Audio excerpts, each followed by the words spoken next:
magbago, dahil sa ito ay kinakailangan tayo na magtulong-tulong, napaunlarin ang mahal nating bayan.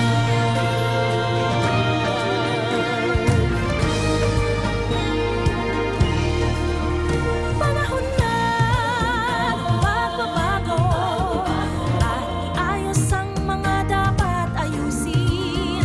Dapat lang maging tungkulin ng bawat mamamayan dito sa atin.